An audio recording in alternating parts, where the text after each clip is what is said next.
할렐루야. 우리 주님의 놀라운 평화가 여러분의 심령과 가정과 일터 위에 흘러 넘치시기를 축복합니다. 앞뒤 좌우에 있는 교우들과 또 가정에서는 곁에 있는 가족들과 건강하게 만나서 감사합니다, 행복합니다, 축복의 인사를 좀 해주십시오.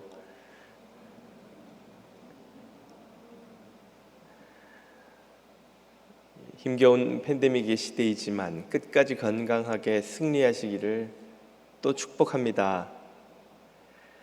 지난주에 이어 오늘도 과연 신이 존재하는가 하는 문제를 한 주만 더 살펴보겠습니다. 지난주에는 신 존재의 단서 세 가지를 살펴봤는데요. 우주의 존재, 우주의 정교함과 질서, 그리고 우주의 아름다움과 의미가 그것입니다. 오늘은 이것과는 좀 대조됩니다. 신부재의 단서를 살펴보고자 합니다. 지난 화요일에 일꾼 모임을 가지는데 한 일꾼께서 그러시는 겁니다. 주변을 보면 신 존재의 단서를 굳이 부인하는 사람은 많지 않다는 거예요. 신 존재의 단서 이런 이야기를 하면 다 고개를 끄덕이면서도 신부재의 단서 때문에 교회 가기가 망설여진다는 이들이 많다는 겁니다. 그렇게 사람들의 마음에 막상 발걸음을 교회로 옮기지 못하게 하는 그 장애물이 있다면 무엇인가? 오늘 우리가 살펴볼 신부재의 단서입니다. 이번 주도 시간 관계상 대표적인 것 세 가지만 볼 텐데요. 이외에도 여러분 마음속에 의문이나 갈등이 있다면 주저하지 말고 저에게 텍스트나 이메일 뭐든지 연락을 주십시오. 이 부재의 단서 세 가지를 먼저 말씀드리면 그것은 과학의 현대 과학의 발전, 그리고 악과 고난의 문제, 또 교회의 문제가 그것입니다. 먼저 현대과학의 발전이 신이 없다는 사실을 증명한 게 아니냐 하는 생각을 하는 이들이 왕왕 있습니다. 그 답은 지난주에도 잠깐 말씀드렸지만 그렇지 않다이죠. 현대과학은 신의 존재를 증명하지도 그 반대로 부재를 증명하지도 못한다고 말씀드렸습니다. 애초부터 신은 과학의 레이더로 확인할 수 없는 대상이기 때문에 그렇죠. 우리 레이더에 걸리지 않았다고 해서 우리 상공에 적 비행기가 없다 결론 내릴 수 없죠.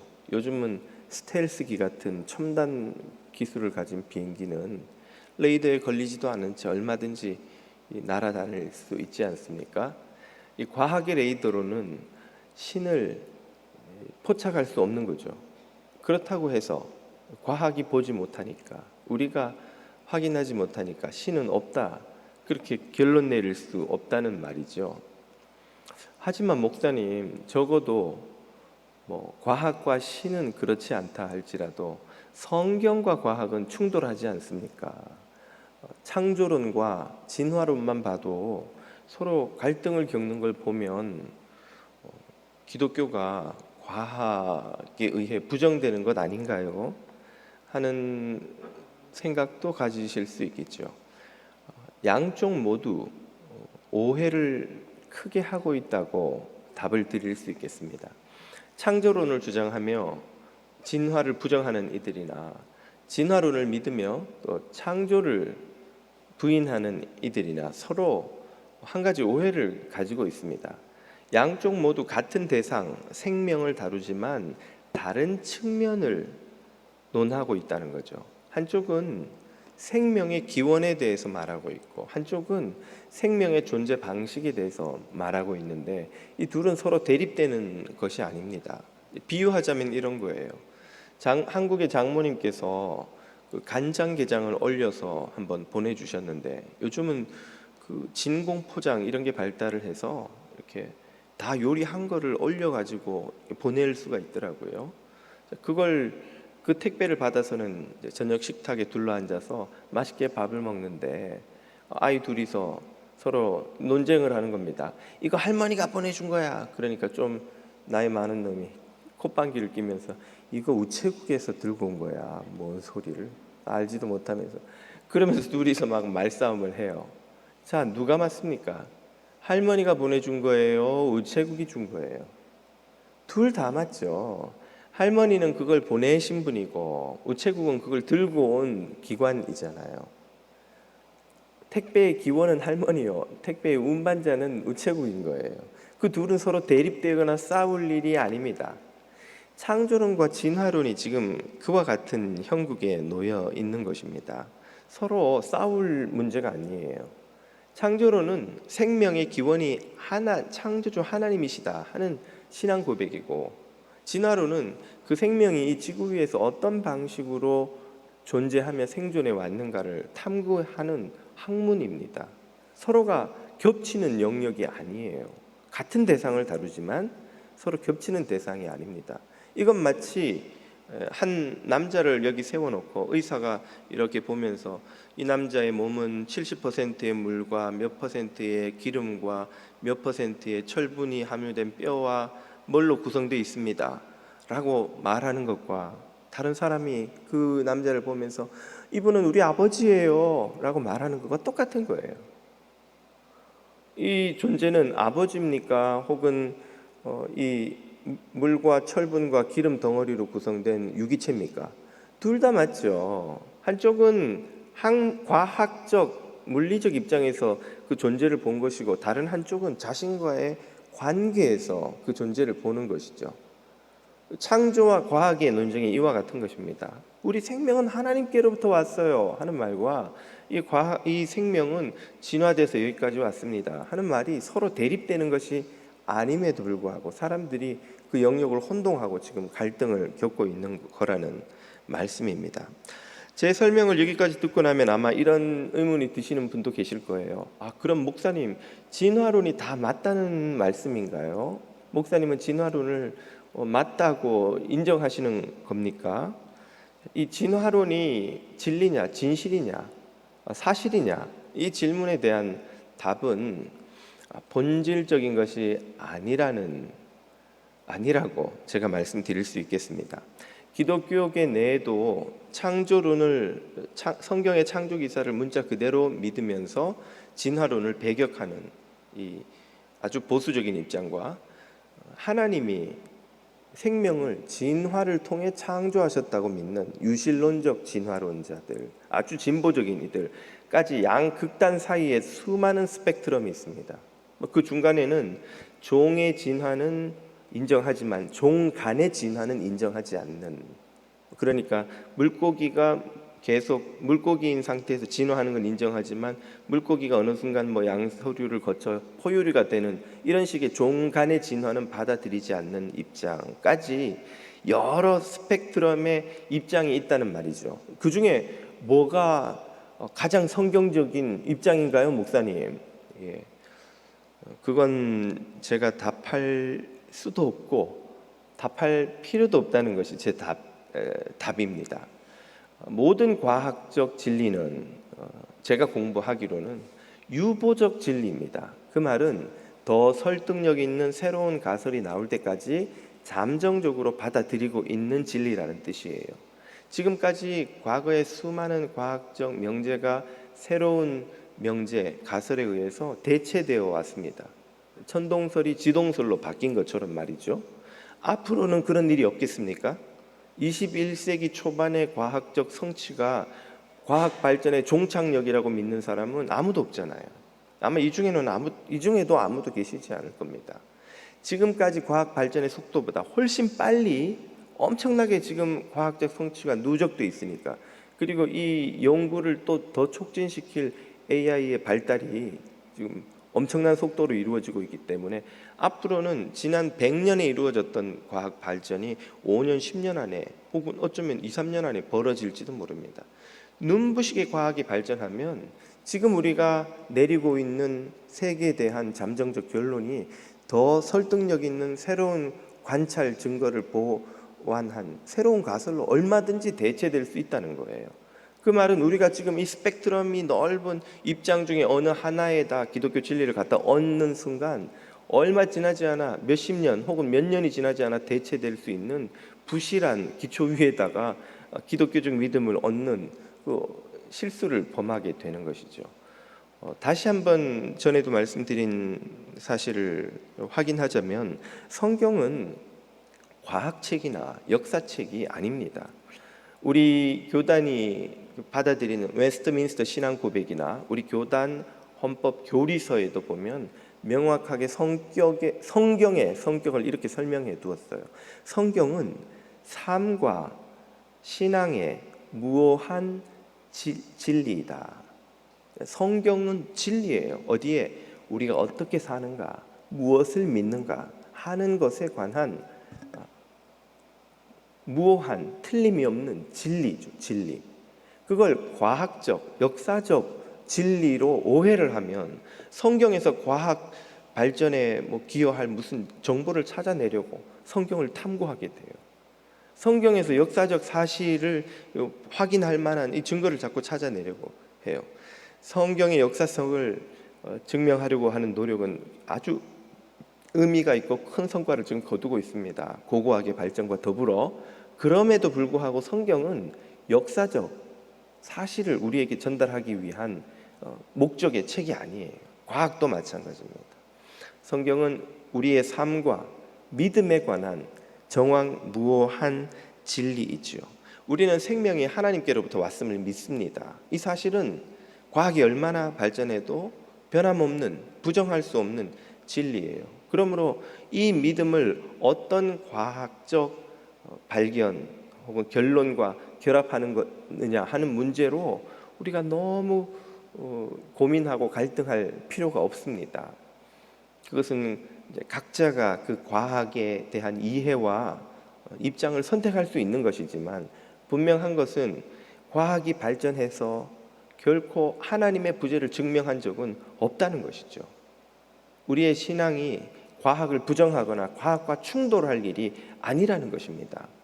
마치 세상의 학문 발전, 세상의 문화 발전과는 담 쌓고 그것을 외면해야, 그것을 부정해야 더 신앙적인 양 생각하는 것은 큰 오해입니다.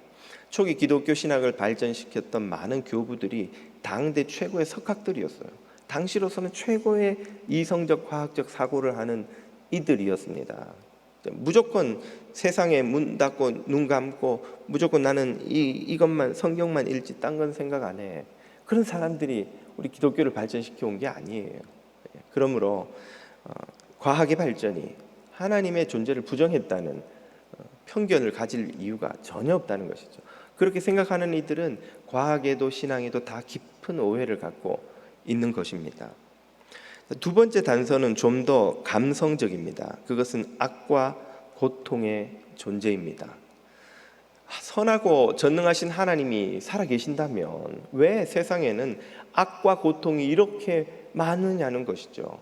우리가 뉴스를 통해 내전, 빈곤, 기아, 또 독재, 또 범죄, 조직 폭력, 강자들의 불의한 일들 이런 걸 접할 때마다 야, 하나님은 어디 계시며 도대체 무엇을 하시는가 이런 탄식이 절로 나오죠.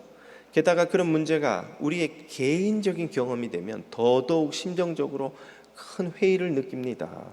내가 사랑하는 사람이 참 불의한 일에 희생당하거나 사기를 당하거나 폭력에 희생당하거나 혹은 심지어 큰 불행한 일을 겪거나 이유를 알 수 없는 참 질병에 내 사랑하는 사람이 걸려서 하나님께 간절히 오랫동안 간구했는데도 불구하고 병이 낫지를 않거나 혹은 그렇게 해서 사랑하는 일을 잃거나 자녀에게 이웃에게 원치 않는 일들이 생기면 우리 마음속에 선하신 하나님은 전능하신 하나님은 도대체 뭐 하시고 이런 문제를 바로잡지 않으시나 내 기도를 듣지 않으시나 또 세상을 이렇게 내버려 두시나 하는 회의감이 생기죠. 그런 일로 시험에 들어서 신앙을 떠나는 이들도 사실상 없지 않습니다. 하나님은 없다고. 내가 얼마나 기도했는지 보라고. 우리가 얼마나 간절히 바랬는지 보라고. 저렇게 불의를 저런 불행을 허락하시는 하나님이라면 나는 그런 하나님이 있다고 도저히 믿을 수가 없다고, 그런 결론에 이르기도 하지요. 이에 대해서 뭐라고 답할 수 있을까요? 먼저 확인할 것은 그 결론은 순환 논리에 빠져 있다는 것입니다. 무슨 말인고 하니 이런 질문부터 제가 드려보겠습니다. 여러분은 왜 인간 세상에 악이 아닌 선이, 고통이 아닌 행복이 있어야 한다고 믿고 주장하십니까? 당연히 목사님, 당연히 인간 세상에 악이 아니라 선이 있어야 하고 불행이 아니라 행복이 있어야 하고 우리는 행복을 추구해야 마땅하고 우리는 모두 행복 추구권을 가지고 있는 것 아닙니까? 이렇게 질문하실 수 있겠습니다만은 우리가 조금만 고개를 돌려 인간 세상 밖을, 자연 세계를 한번 들여다보면 그런 주장이 얼마나 낯선 것인지 금방 알게 됩니다. 자연 세계에 선과 악이 있습니까? 행복 추구권이라는 게 있나요? 사자가 얼룩말을 쫓아가서 목을 물어서는 생명을 끊어놓습니다. 부르르 떨던 얼룩말이 결국 목숨을 잃고 사자 패밀리가 달려들어서 그 살점을 뜯어서 막 붉은 피를 흘리는 얼룩말을 다 뜯어먹습니다. 사자가 떠나고 나자 하이에나가 와서 그 남은 살점을 남김없이 또 발라먹죠. 잠시 후엔 독수리와 다른 들짐승들이 와서 그 남은 살점을 조각조각 또 뜯어먹습니다. 그들이 떠나고 나서는 개미가 오고 파리가 날아와서 알을 까고, 그렇게 한 생명이었던 얼룩말이 어느 순간 뼈만 남더니 나중에는 구더기가 가득한 채로 썩어서 흙이 되어가는 과정을 보면서 여러분 중에 누가 사자에게 이 불의한 사자야, 이 악한 사자야, 어떻게 너는 그렇게 악할 수가 있느냐, 좀 선한 행동을 할 수 없니? 라고 사자에게 선악의 기준을 들이대는 이가 거기 몰려든 하이에나와 독수리와 개미와 파리떼에게 이 선이라는 모르고 배려란 것도 모르는, 더불어 살 줄 모르는 이 불의한 파리떼, 구더기떼, 벌레떼, 독수리떼 같은 이라고 비난하시는 분이 혹시 계십니까? 자연 세계의 생존 방식이 무엇이던가요? 약육, 강식, 약자는 먹히고 강자가 먹어 치우는, 그래서 적자 생존, 적응한 개체만 살아남고 적응하지 못한 개체와 종은 도태되어 사라지는 것이 자연 세계의 질서가 아닙니까? 그렇게 해서 오늘 우리가 보고 있는 이 자연 만물 세상이 돌아가고 있지 않던가요? 아무도 자연 세계에는 들이대지 않는 선악의 기준을, 그 누구도 요구하지 않는 행복 추구권을 자연에서는 왜 유독 인간 세계에만 들이대고 우리 인간들에게는 행복 추구권이 있고 우리 인간 세계는 악이 아니라 선이 있어야 된다고 믿고 주장하고 요구하는 것입니까? 도대체 그 선과 악의 기준과 믿음, 행복 추구권이라는 그 권리에 대한 믿음은 어디서 나온 것인가요? 그 믿음 아닙니까? 무슨 행복 추구권이라고 손에 잡히는 뭐가 있나요? 여러분과 제 마음속에 있는 거예요. 선과 악도 여러분과 제 마음속에 있지, 어디 가면 선의 기준은 이거다 저거다 가르는 기준선이 있습니까? 그게 어디에서 나온 겁니까? 그게 바로 신에 대한 믿음에서 나온 거예요. 선하고 전능한 신이 있어서 인간을 존귀하게 창조했고 선으로 다스리고 계신다는 믿음에서 그 선악의 기준과 믿음이 나왔고 인간은 존엄하며 행복을 추구할 권리가 있다는 믿음이 나온 거예요. 그러므로 하나님이, 선하고 전능한 하나님이 이 세상이 악하고 고난이 많으므로 존재할 수 없다고 내린 결론은 하나님에게서 나온 믿음을 가지고 하나님을 부정하는 순환 논리입니다. 하나님을 부정하는 순간 그 부정하는 근거가 하나님으로부터 나왔기 때문에 자기가 선 토대가 사라지는 거예요. 허공에 떠서 뭔가를 지금 밀어 올리려고 하고 있는 것이죠. 뭘 밀어 올리고 받치려면 내 발을 받쳐주는 땅이 있어야 되는데 허공에서 뭘 받치고 뭘 밀어 올리겠습니까? 이처럼 하나님에게서 나온 믿음을 가지고 하나님을 부정하는 논리는 그 자체로 이미 성립되지 않는다는 겁니다. 하나님이 없다면, 신이 없다면 우리 인간 세상도 우연히 발생해서 운 좋게 진화의 라인을 잘 타서 지금 영장류가 되어서 이 브레인을 가지고 세상을 점령한 존재들이 아닙니까? 럭키, 운이 좋은 거 말고는 아무것도 없어요.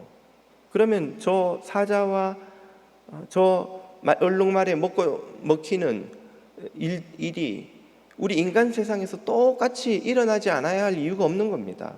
강한 나라가 약한 나라를 침략하고 강한 인종이 약한 나라 인종 청소를 하고 더 힘 있는 인종이 유색 인종이나 소수 민족이나 힘없는 계층들을 착취하고 억압하고 빼앗고 몰아내고 하는 일을 비난하면 안 돼요. 그게 자연 세상이고 이 세상의 원리니까요. 신이 없는 세상의 정상적 원리예요. 당연한 원리예요.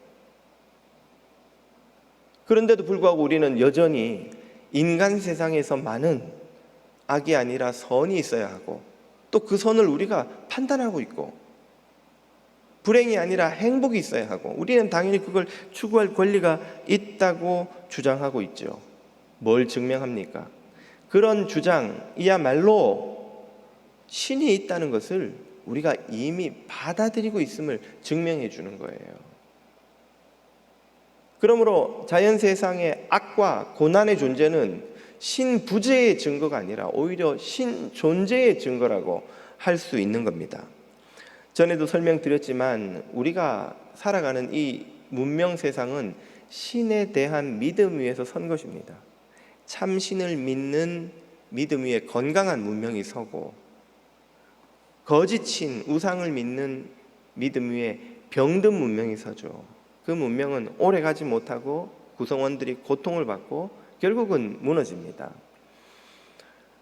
우리가 살아가는 이 서구 선진국, 한국은 동양이지만 이미 문화권이 상당히 서구 선진국의 민주주의를 비롯한 각종 문화를 다 받아들이고 있지 않습니까? 우리도 갓과 도포를 벗고 이 양복과 단발로 살아간 지 벌써 한 세기가 지금 다 되어 가죠. 이 서구 문명에서 살아가는 수많은 무신론자들이 있습니다. 아마 이런 의문이 들지도 모르겠습니다. 미국은 아직 기독교인이 꽤 많다고 하지만 유럽만 해도 그 서구 선진국은 무신론자들이 얼마나 요즘 많은지 모릅니다. 무신론자가 이렇게 많은데 무슨 신에 대한 믿음 위에 서구 선진국을 세웠다고 하십니까? 오늘의 서구 문명 국가가 존재하기까지 1000년이 넘는 세월 동안 기독교 문명이 그 토대를 다져놓은 거예요. 그 견고하게 다져놓은 토대 위에 그 집을 지은 겁니다. 그 집 밑에 기독교 정신, 신에 대한 믿음 위에서 인간의 생명에 대한 존중, 권리, 신의 선함과 신의 그 주신 모든 존엄의 가치 위에서 우리가 이 문명을 세워놓은 거예요. 그 속에서 살아가고 있는 겁니다. 그러면서 그 모든 혜택을 누리면서 신의 존재가 신을 어떻게 증명하냐고, 신이 어디 있느냐고 말하는 무신론자들의 주장은 마치 무엇과 같은 것일까요? 아침에 눈을 떠서 아버지 어머니의 은혜로 태어난 아이가 아버지 어머니의 집에서 자고 어머니가 차려준 밥을 먹고 아버지가 운전해주는 차를 타고 학교 가서 부모님이 낸 학비로 공부하고 또 저녁에도 부모님 차를 타고 집에 와서는 부모님이 차려준 저녁을 또 먹고 부모님이 틀어준 따뜻한 히터에서 춥지 않게 편안하게 부모님이 사준 침대 위에서 잠에 들면서 아빠 엄마가 나한테 해준 게 뭐가 있어? 엄마는 나를 안 사랑해. 아빠는 나한테 관심도 없어. 그렇게 부모님을 원망하는 사춘기 소년 소녀의 그것과 무엇이 다를 바 있을까요? 신이 없노라고 주장하는 무신론자들조차도 그들의 삶을 지탱해주는 가치는 모두 신에 대한 믿음에서 사실은 나온 것입니다. 그렇다면 목사님, 그 전능하고 선하신 하나님이 계신다는 걸 믿는다면 왜 세상의 문제는 그냥 내버려 두시는 겁니까? 왜 내 인생의 문제는 해결해 주시지 않는 겁니까? 왜 내 기도에는 역사하지 않으시는 건가요? 의문이 생기시겠죠. 성경은 답합니다. 하나님은 이미 우리 역사에 개입하고 계시고 고치고 계시고 내 삶의 문제조차도 다루고 계신다고 말이죠. 다만 우리가 그것을 못 느낄 뿐입니다. 사춘기 소년 소녀가 엄마 아빠가 자기를 전혀 사랑하지 않는다고 생각하듯이 말이죠. 여러분, 지구가 지금도 시속 800마일의 속도로 돌고 있다는 사실 알고 계셨죠? 800마일인 줄은 모르셨죠? 돌기는 돈다, 그렇게는 알고 계셨을 텐데 80마일도 아니고 800마일의 어마어마한 속도로 지구가 돌고 있습니다. 그런데 왜 우리는 우주로 튀어나가지 않았습니까? 왜 우리는 지구가 돌고 있다는 걸 방금 목사가 말해주기 전까지는 아무도 의식하지 못하고 있을까요? 막 어지럽거나 흔들리거나 막 이랬던 분 계십니까? 조금 전까지? 목사님 오늘 교회 오는데 막 어지럽더라고요. 연세가 드셔서 그런 거고요. 오건사님 연세가 드셔서 가끔 어지러우실 때도 있는 건데, 우리는 지구가 이렇게 빨리 도는데도 왜 그걸 못 느낍니까? 지구가 너무 큰 데다가 중력이 아주 견고한 힘으로 우리를 붙들고 있기 때문에 돈다는 걸 못 느끼고 있는 거예요. 우리가 못 느낀다고 지구가 돌지 않는 것이 아니듯이 우리가 느끼지 못한다고 하나님이 일하고 계시지 않는 것이 아닙니다. 하나님의 일하심이 너무 크고 오묘하고 그 지혜가 깊기 때문에 우리의 한 치 앞도 못 보는 이 시야로는 계산이 안 돼요. 계산이. 하나님이 쓰시는 수십, 수백, 수천만 차원의 방정식이 1차 방정식, 2차 방정식만 넘어가도 벌써 막 쥐가 나고 지금 막 갑자기 잠이 오고 이런 우리에게는 이해가 안 되는 거예요. 이해가 안 되니까 느끼지를 못하는 거예요. 그러나 우리가 느끼지 못한다고 하나님의 일하심이 없는 것이 아닙니다. 성경은 하나님이 일하고 계신다고 하죠. 어떻게 일하십니까 도대체? 좀 설명을 알아듣기 쉽게 해주세요. 우리가 그걸 이해하기가 너무 어렵기 때문에 주님이 직접 보여주셨어요. 어떻게?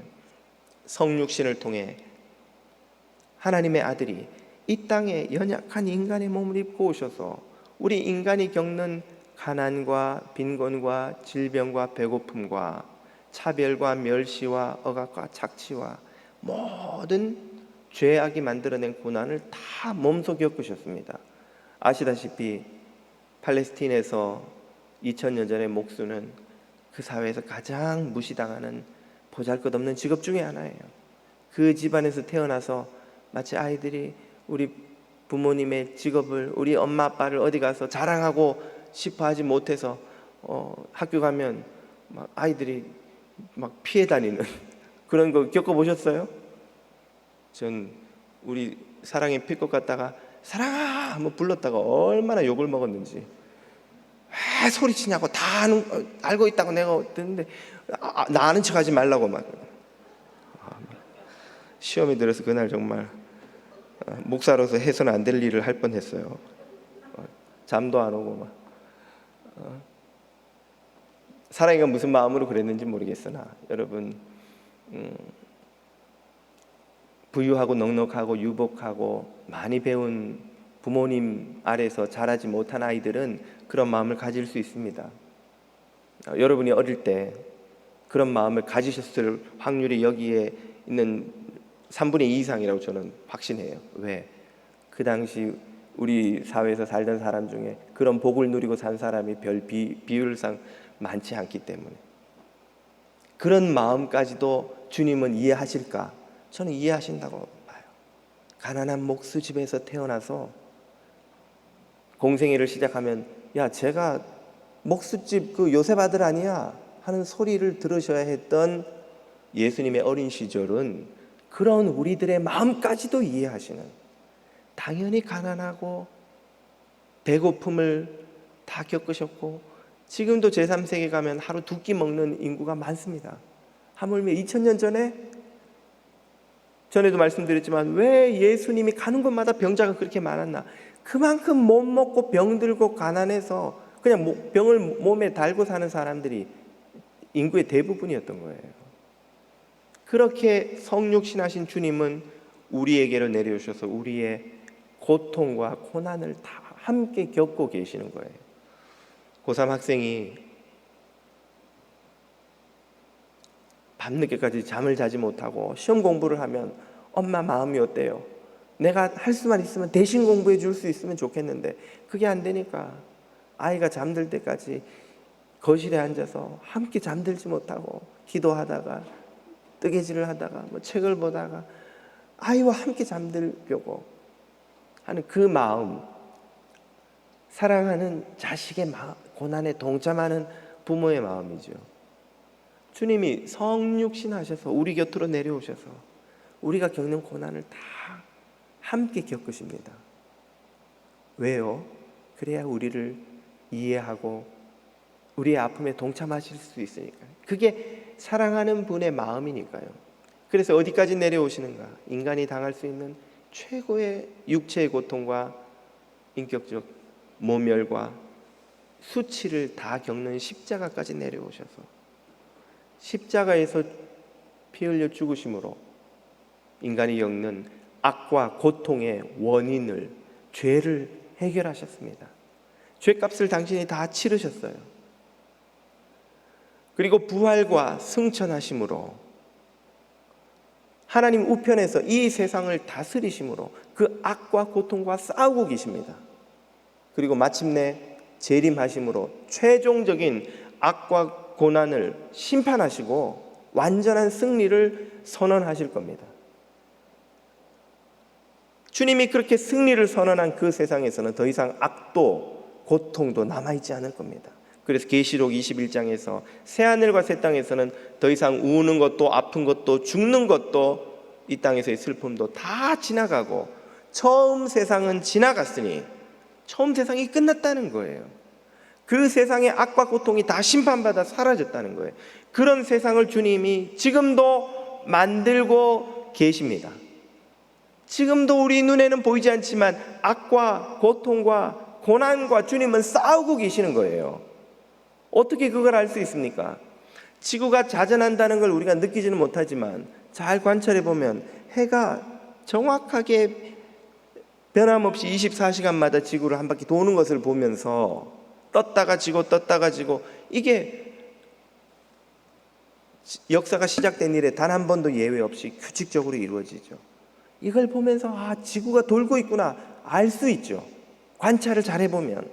마찬가지로 우리가 믿음의 눈을 뜨지 않는다고 해도 이성만 정직하게 활용해서 이 세상을 들여다보면 하나님의 의와 사랑이 역사하고 있다는 것을 부정할 수가 없습니다. 세상에 악인이 많나요? 네, 많습니다. 그러나 드러나지 않은 곳에서 이름도 빛도 영광도 없이 의와 선과 이웃을 위해 자신을 희생하며 살아가는 선인도 우리가 아는 것보다 훨씬 많습니다.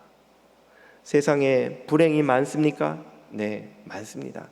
그러나 그 불행이 충격적일 만큼 평소 우리는 이유도 없는, 자격도 없는, 대가도 지불하지 않은 많은 행운을 날마다 누리고 있다는 것도 진실입니다. 우리가 그것을 깨닫지만 못할 뿐이지.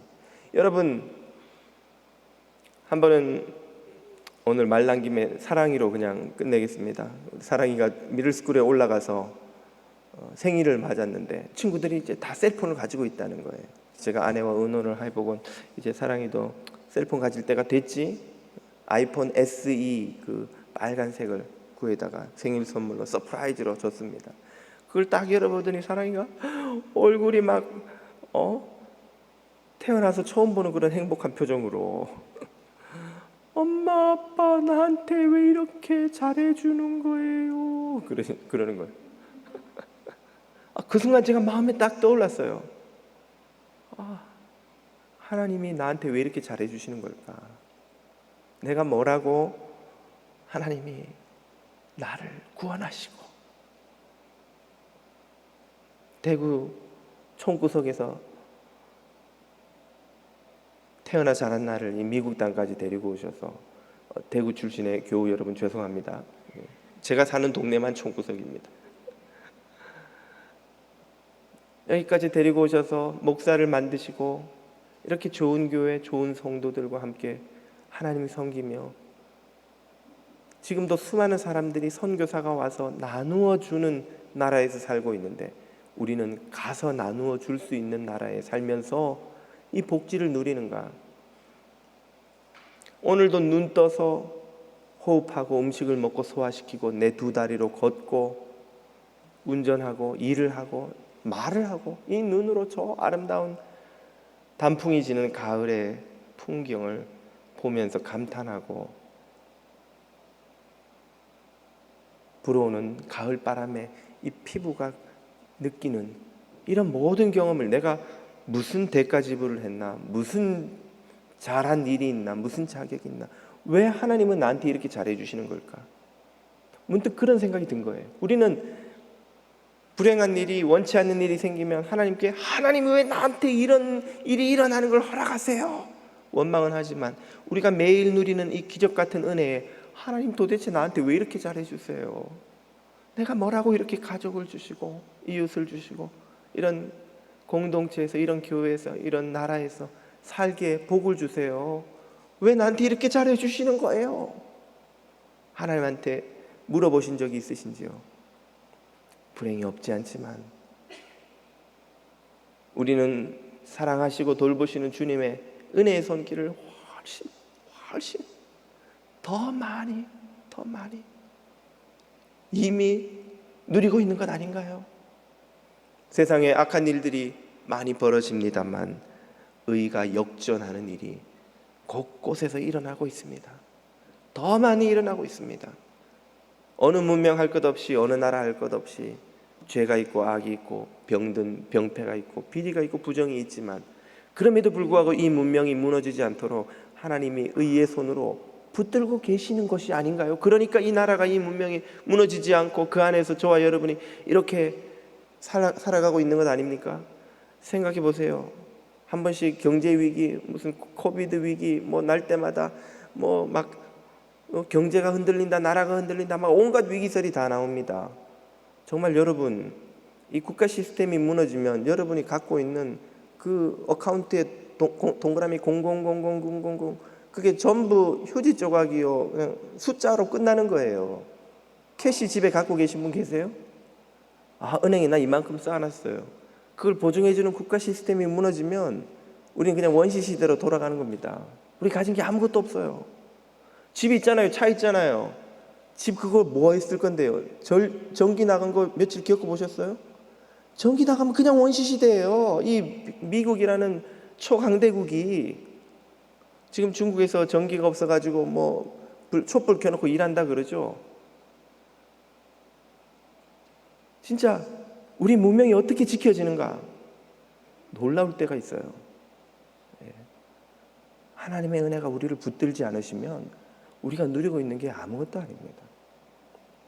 악이 세상에 승승장구하는 것 같지만 의도 여전히 악과 대항하고 있으며 의가 역전에 승리하는 일이 곳곳에서 여전히 일어나고 있으며 마침내 의가 최후에 승리하게 될 줄 믿으시기 바랍니다.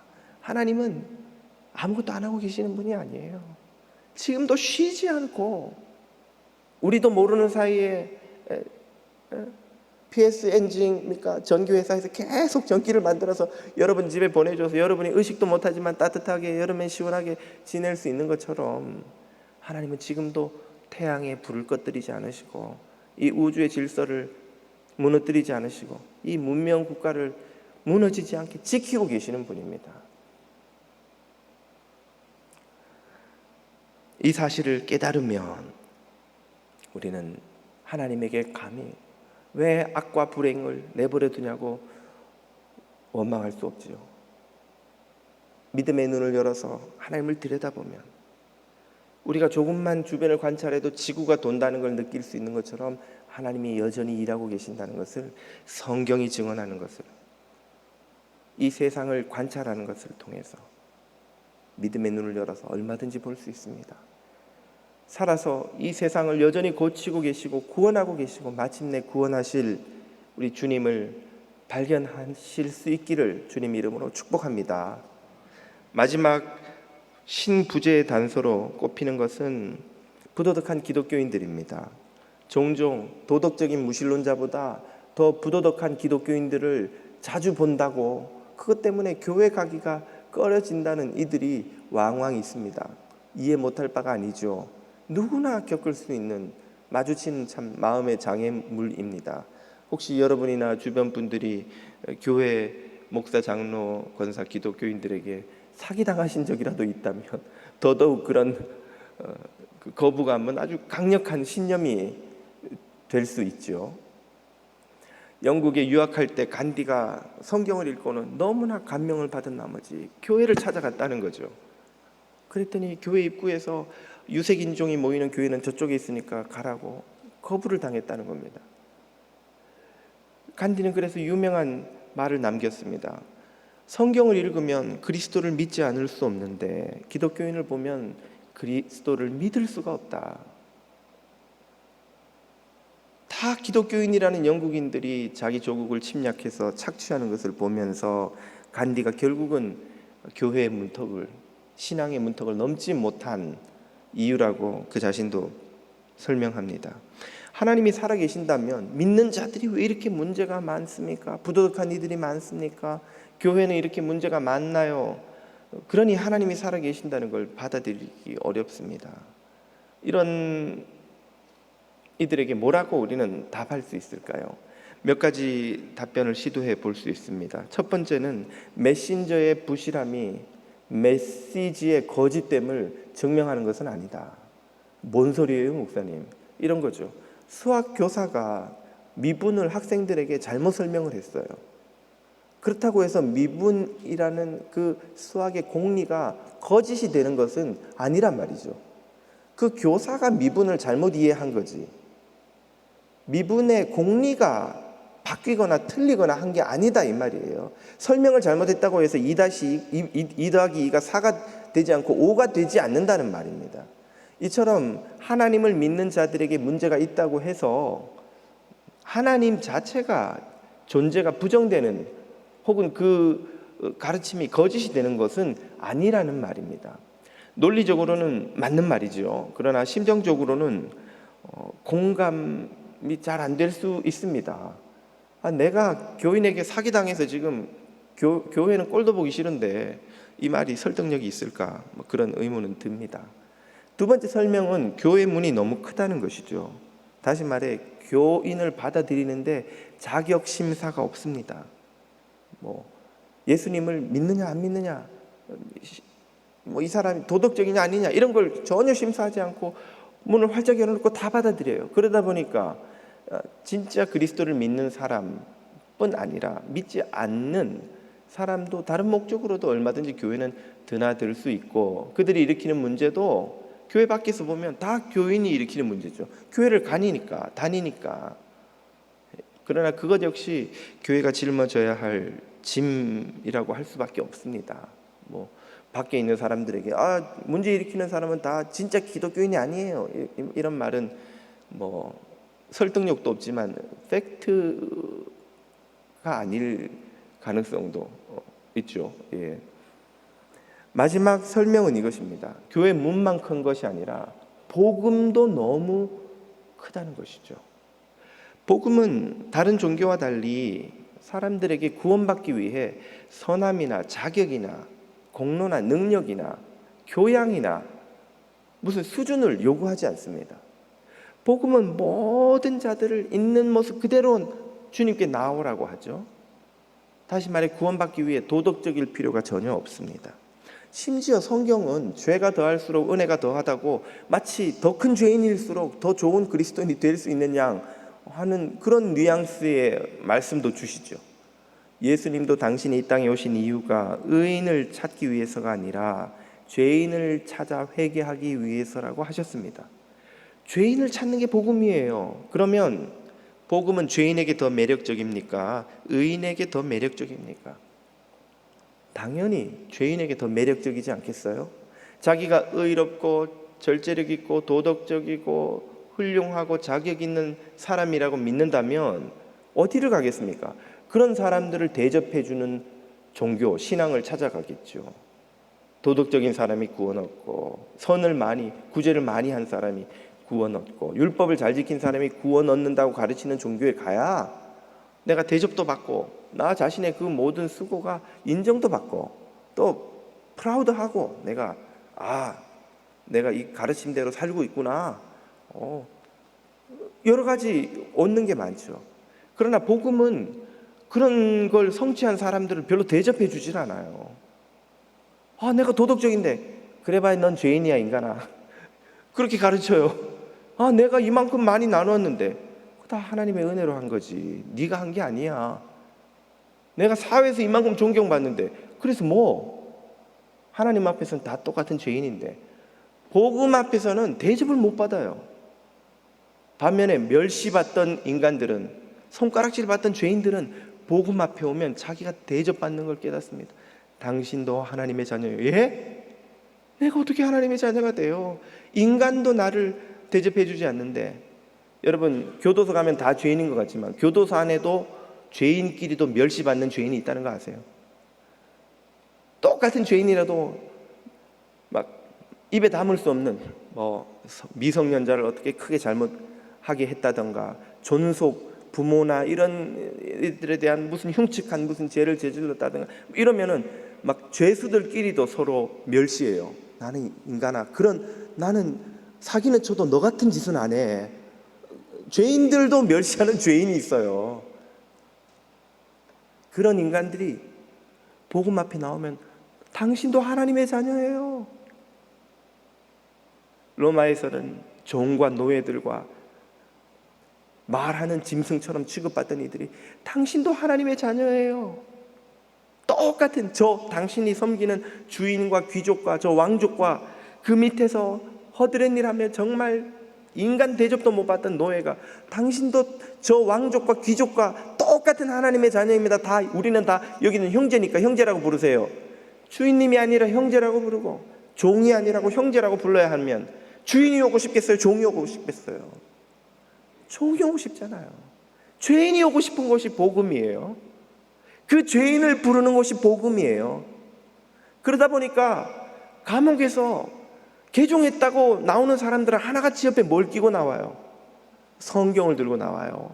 뉴스에 무슨 대도, 무슨 파렴치한 인간, 무슨 비리, 부정, 부패, 온갖 문제 다 연루돼서 막 스팟라이트를 받고 감옥에 들어간 사람이 몇 년 있다가 출소할 때는 감옥에서 회심했다 그러면서 하나같이 성경을 들고 나와요. 불경 들고 나오는 사람, 무슬림 대에서 나오는 사람 본 적이 없어요. 왜 감옥에만 들어가면 좀 다른 종교로 회심하지, 왜 기독교인이 돼서 나옵니까? 가끔 제 마음에 드는 생각이, 저 사람에게 고통받은 사람들, 가족들이 저 사람이 기독교인이 됐다 그러면 교회를 어떻게 생각할까? 이 생각이 드는 거예요. 그래서 몇 년 있으면 그 사람이 또 목사 안수 받는다고 또 뉴스가 나와요. 그러면 진짜 저분 설교를 그분들은 들을 수 있을까? 왜 그런 일이 벌어집니까? 감옥에 들어갔다 나온 사람을 제가 무시하려는 게 아닙니다. 복음이 위대한 구원의 문을 열어주시기 때문에 그래요. 복음은 감옥에서조차 멸시당하는 인간도 멸시하거나 차별하거나 무시하지 않습니다. 우편 강도도, 그 흉악한 범죄자도 복음은 그냥 하나님의 자녀로 받아들여 주세요. 변화될 필요가 없고 있는 그대로 나오라고 가르치세요. 가늠하다 잡혀온 여인에게도 나는 너를 정죄치 아니하노니 하고 새 기회를 주시는 것이 주님의 복음이지요. 그렇기 때문에 예수님 곁에는 의롭고 자기 절제력이 강했던 바리새인들이 아니라, 사두개인들이 아니라 사람들에게 멸시당하던 세리와 죄인과 창기들이 몰려들어서 예수님 곁에 머물렀던 것입니다. 이런 이유 때문에 종종 착시 현상이 생깁니다. 어떤 현상이냐면, 마라톤 출발선에서 10km 앞에서 출발하는 사람과 10km 뒤에서 출발하는 두 사람이 함께 뛰기 시작했어요. 앞에 사람은 슬렁슬렁 걷고 뒤에 사람은 죽으라고 뛰어도 한참을 갔는데도 아직 그걸 따라잡지 못합니다. 왜? 애초에 격차가 너무 컸으니까. 반환점에 선 관중들이 볼 땐 뒤에 오는 사람이 어처구니가 없지 않겠어요? 왜 당신은 이렇게 뒤쳐져서 옵니까? 뭐 했어요? 저 앞에 사람이 뛰는 동안에. 출발선이 애초에 엄청나게 뒤쳐져 있었다는 걸 모르는 거예요. 이런 일이 인간 세상에서도 일어납니까? 일어나지 않습니까? 눈 떠보니까 아버지는 살인자, 어머니는 사기꾼에 인생의 절반을 감옥에서 보내시고 나는 친척집을 전전하면서 자랐어요. 동네의 형들이라고 전부 중학교를 졸업해 본 적이 없는 주먹, 깡패, 조폭 그 밑에서 어울려 다니면서 욕을 입에 달고 살고 죄를 밥 먹듯이 짓고 나도 성인이 되기 전에 몇 번이나 감옥을 드나들다 나왔습니다. 그런 사람이 뒤늦게 수십 년을 죄 속에서 살다가 십자가를 만나서 하나님의 자녀가 되었어요. 교회를 다니기 시작했습니다. 그런가 하면 여기에 눈 떠보니 아버지는 국회의원, 어머니는 교수, 교양 있고 유복하고 전통 가문 있는 뼈대 있는 가문에서 좋은 돌봄을 받으며 좋은 학교를 다니며 그래서 성공적인 커리어를 쌓아서 나중에는 아주 성공한 사회 지도층 인사가 되었는데 복음은 몰라요. 제 3자가 볼 때 누가 더 괜찮은 인간입니까? 열이면 열 후자를 더 사람들이 칭찬하고 존중하고 박수치고 자랑하고 싶지 않겠어요? 전자는 아직도 입에서 욕을 떼지 못하고 친구는 과거에 그 어울리던 그 친구들이 아직도 집에 찾아오고 아직도 과거에 저지른 잘못을 다 갚지 못해서 빚이 산더미고 그런 전과 때문에 좋은 직장을 찾는 건 애초에 가능성도 없고 그런 궁색한 삶을 살아가면서 사는 이보다 후자가 훨씬 괜찮은 인간 아닙니까? 그런데 교회는 누가 다녀요? 하나님의 은혜는 누가 합니까? 자신이 죄인인 것은 누가 할까요?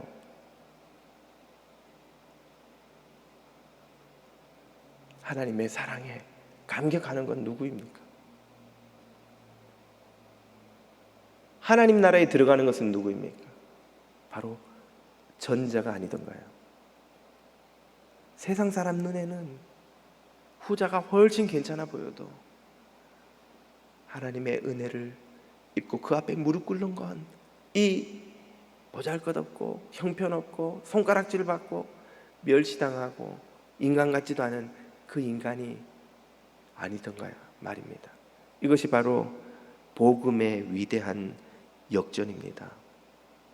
누가복음 5장은 말씀하시죠. 내가 의인을 부르러 온 것이 아니요 죄인을 불러 회개시키러 왔노라. 부도덕한 이가 있다 하여서 교회에 하나님이 없다고 결론 내리는 것은 얼마나 섣부른 일인지 모릅니다. 가라지가 섞여도 하나님은 교회 문을 활짝 열고 세상 모든 사람들, 그 중에서도 세상에서 멸시받고 손가락질 받는 이들에게 더욱더 문을 여시고 그들을 부르시지요. 세상 모든 공동체가 좋은 사람, 자격 있는 사람, 괜찮은 사람에게 문을 열어줄 때 교회는 괜찮지 않은 사람, 자격 없는 사람, 문제 많은 사람, 문제 속에서 살아가는 사람에게도 문을 열어주고 오히려 그들을 더욱 두 팔 벌려 환영하는 유일한 공동체입니다. 이것이 복음의 위대함이요, 교회의 존재 가치요, 하나님의 사랑하시는 방식이지요. 이 진리를 모르기에 눈에 보이는 사람들의 문제만 가지고 하나님의 존재를 부정한다는 것은 얼마나 어리석은 일이 될지요. 그래서 성경은 오늘 본문을 통해 이렇게 말씀하십니다.